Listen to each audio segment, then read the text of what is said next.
Assalamualaikum warahmatullahi wabarakatuh. Hari ini kita akan belajar mengenai SPT masa PPN. SPT masa PPN sendiri menggunakan formulir 1111. Ini kode untuk SPT masa PPN.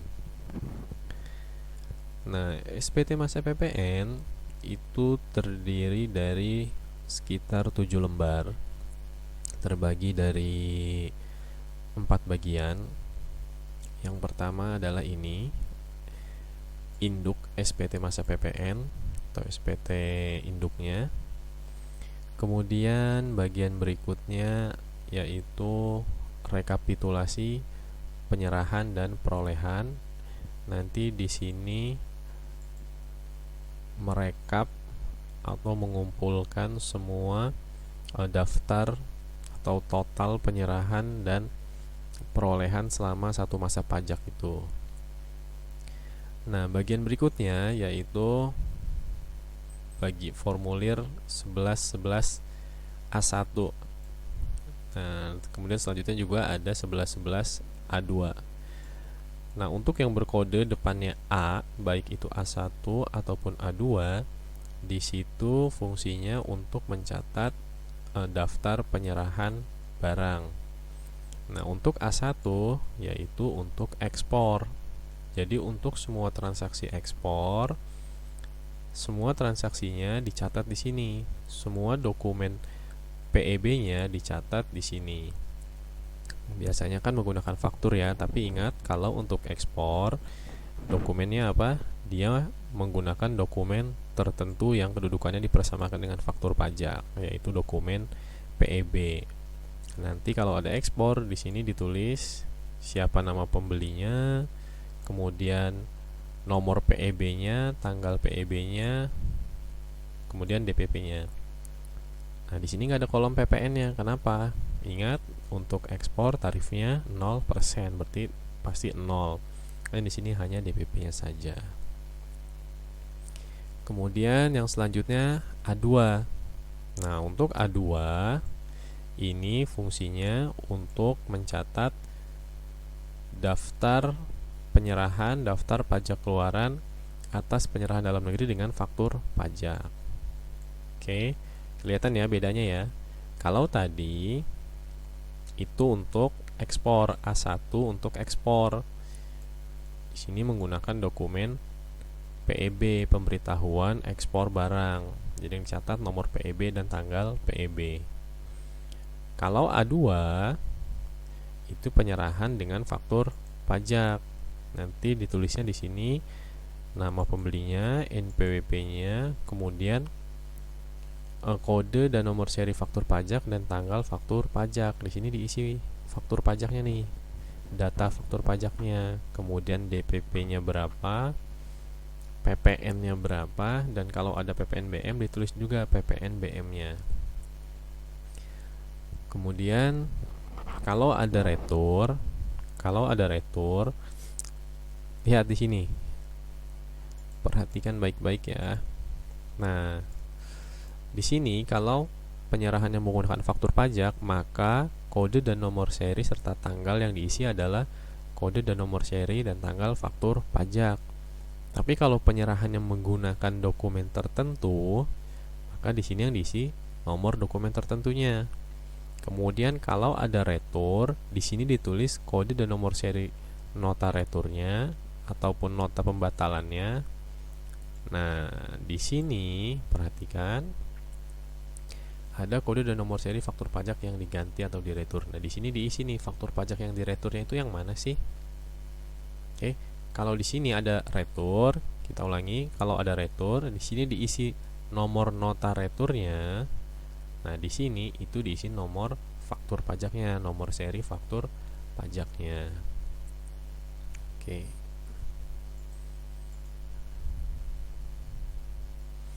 Nah, kemudian bagian berikutnya yaitu formulir B1 dan B2. Ini B2. Oke, kalau formulir A1 dan A2 digunakan untuk mencatat transaksi penyerahan BKP atau JKP Nah, kalau formulir B1 dan B2 itu digunakan untuk mencatat perolehan BKP atau JKP. Nah, ini untuk yang B1 itu digunakan untuk mencatat daftar pajak masukan yang dapat dikreditkan atas impor. Oke, atas impor dan pemanfaatan BKP tidak berwujud atau JKP dari luar daerah pabean. Oke, ini sama impor juga ya. Jadi intinya B1 itu untuk mencatat PPN atas impor. Nah, nanti yang diisi di sini keterangannya nama penjualnya siapa. Oke. Dokumen tertentunya masih ingat? Kalau untuk impor, dokumen tertentunya yaitu PIB dan SSP. Nah, di sini diisi nomor PIB-nya dan tanggal PIB-nya. Kemudian DPP-nya berapa, PPN-nya berapa. Kalau ada PPN BM-nya diisi dengan PPN BM.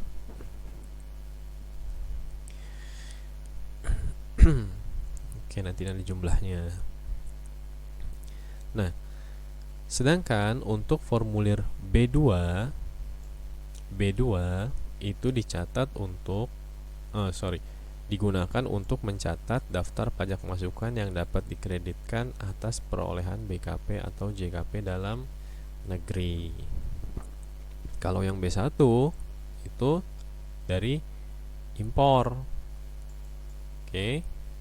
Kalau B1 itu impor. Kalau B2 perolehan BKP atau JKP dalam negeri. Nah, nanti di sini yang dicatat nama penjualnya siapa, NPWP-nya berapa. Nah, kemudian di sini perhatikan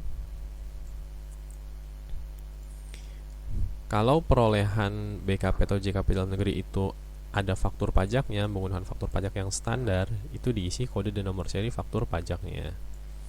Kalau menggunakan dokumen tertentu, berarti yang diisi adalah keterangan di dalam dokumen tertentunya. Nah, kalau ada nota retur atau nota pembatalan, diisi nomor nota retur dan pembatalannya di sini. Oke, ingat untuk nota retur atau pembatalan isinya nilainya minus ya, negatif. Kemudian di sini diisi DPP-nya, PPN-nya, dan PPN BM-nya. Kemudian sama seperti tadi, kalau ada retur, nah di sini digunakan untuk mengisi nomor faktur pajak yang di retur tersebut.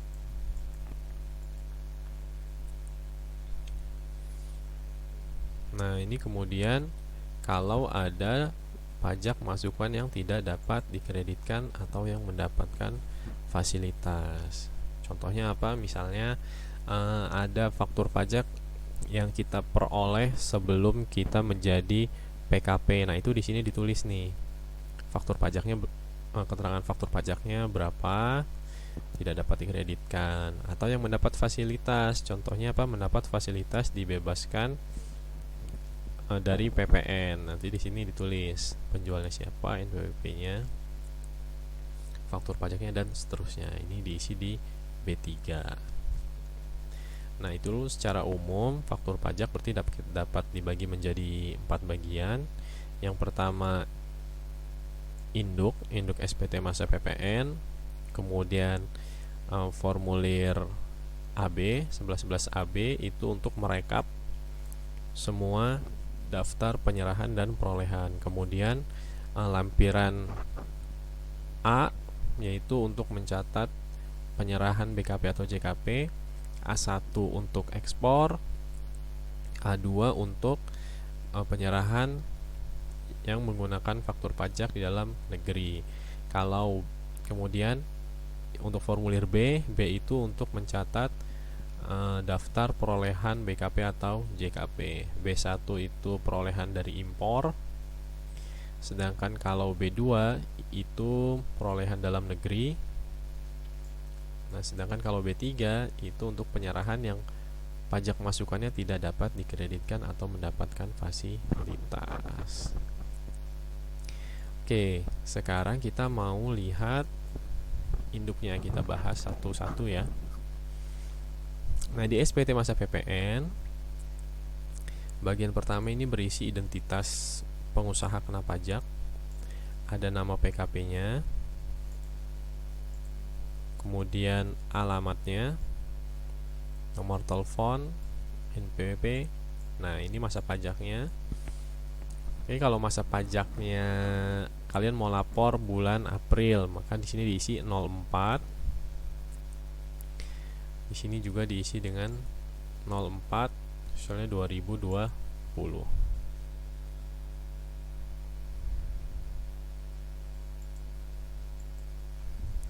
Oke ya.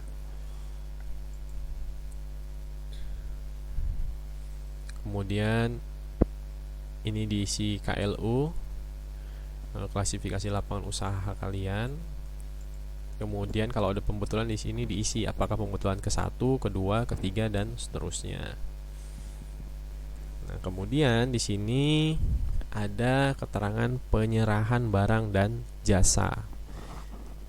Nah, untuk penyerahan barang dan jasa ini angkanya itu diisi dari total lampiran-lampiran sebelumnya. Oh, ini langsung keisi. Contohnya untuk ekspor. Ekspor diisi dari A1. Ekspor angkanya diisi dari total lampiran A1. Masih ingat ya tadi ya. A1 itu untuk penyerahan barang kena pajak ekspor ya. Nanti di sini nih diisi totalnya. Nah, di sini 3,5 miliar. Tinggal dipindahkan aja setelah ditotal ke A1 nih. Nah, angkanya sama 3,5 miliar. Kemudian penyerahan yang harus dipungut PPN. Lihat di sini ada kodenya 1. Itu diisi dari mana? Nah, kita lihat di AB ada nih kodenya 1. Nah, berarti angkanya diisi dari sini. Nah, angka 1 ini diisi dari mana? Diisi dari, lihat di bawahnya ada keterangan jumlah 1B1 dengan faktur pajak kode 01, 04, 06, dan 09 ditambah 1B2. Ini ya 1B2 tuh yang ini ya. Penyerahan dalam negeri dengan faktur pajak yang digunggung. Yang digunggung itu apa? Yang digunggung itu yang ditotalkan, yang digabung. Misalnya ya, kalian melakukan penyerahan retail, eceran, jual secara eceran. Nah, itu menggunakan faktur pajak digunggung. Digabung semuanya di total ya. Nah, ini angka di sini diisi dari ini ya, faktur pajak kode 01, 04, 06, dan 09 dan ditambah 1B2. Ini adanya di mana? Ini adanya dari A2. A2 itu dari mana? Ya, A2 itu dari ini formulir 11 A2 nih. Nah, ini dia 650 juta. Ya. Jadi kalau induk sebenarnya ini angkanya hanya tinggal memindahkan dari lampiran-lampiran setelahnya. Kalian tinggal perhatikan aja nih kode-kode ini. Ini dari A1, ini dari kode 1, 2, 3, 4. Nanti kalian bisa cek di lampiran belakangnya. Oke, setelah itu dijumlahkan, ketemu totalnya. Nah, sekarang kita mau lihat nih.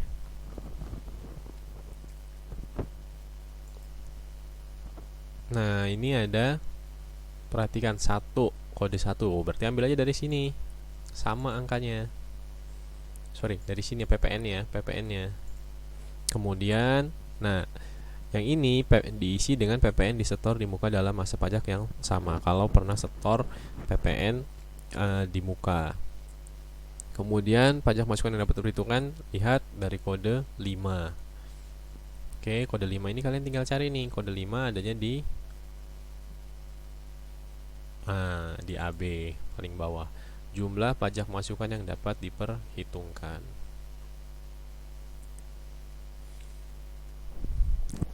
Oke, jadi intinya sebenarnya untuk yang induk kalian ikuti aja kode-kodenya ini, karena ini induk ini hanya rekapan. Kemudian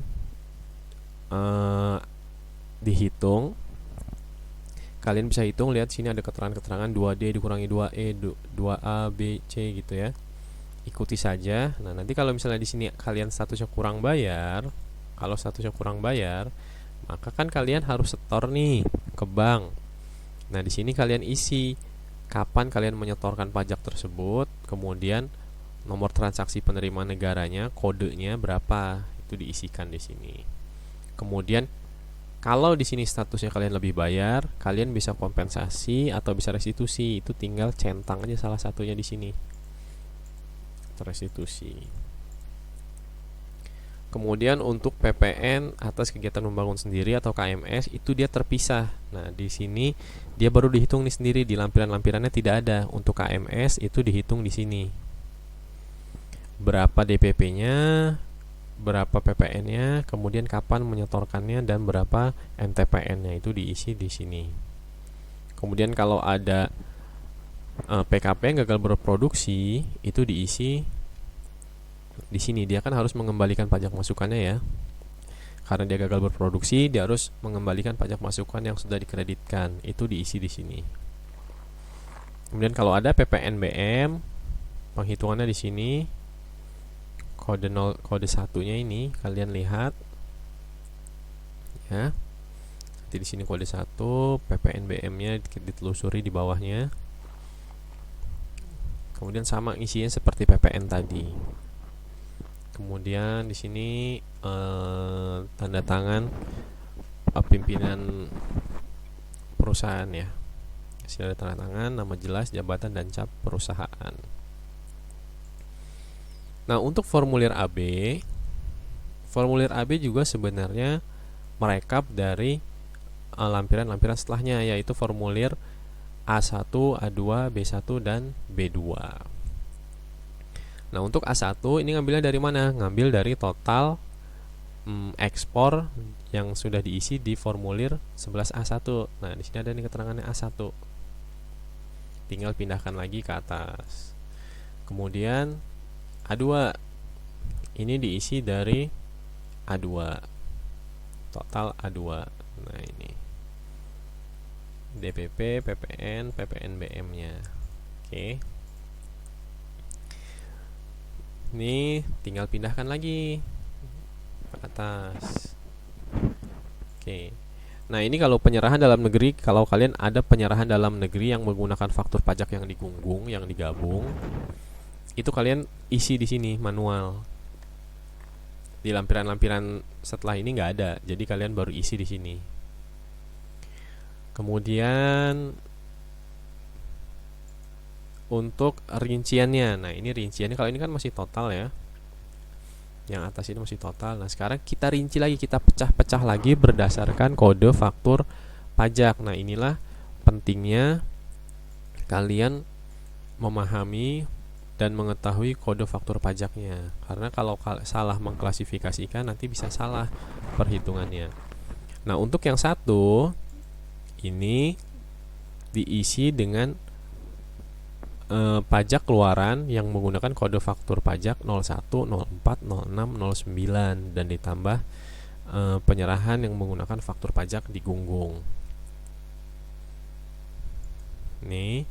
Nah, untuk yang dua itu diisi dengan penyerahan yang menggunakan faktur pajak 02 dan 03. Dan seterusnya, kalian lihat keterangan di bawahnya ini. Nah, ini harus benar nih mengklasifikasikannya. Oke, kemudian bagian berikutnya yaitu rekapitulasi perolehan. Berarti ini PM-nya. PM itu ada di B1 dan B2 serta B3. Nah, ini kalian tinggal pindahkan dari total yang di B1, B2 dan B3 ke sini. Kemudian setelah itu penghitungan pajak masukan yang dapat dikreditkan.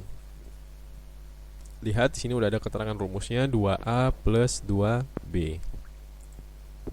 2A plus 2B berarti diambil dari sini. 2A plus 2B ini ya. 2 A 2 titik B, ambil dari sini totalnya, jumlahkan, kemudian pajak masukan lainnya. Nah, ini kalau ada kalian masa pajak sebelumnya kompensasi, maka bisa diisi di sini. Kemudian kalau ada pembetulan dari masa pajak lainnya, kemudian dikompensasikan ke masa pajak yang sekarang, tulis di sini. Kemudian kalau ada hasil penghitungan kembali pajak masukan yang telah dikreditkan, pindahkan ke sini. Nah, ini totalnya jumlah pajak masukan yang dapat diperhitungkan.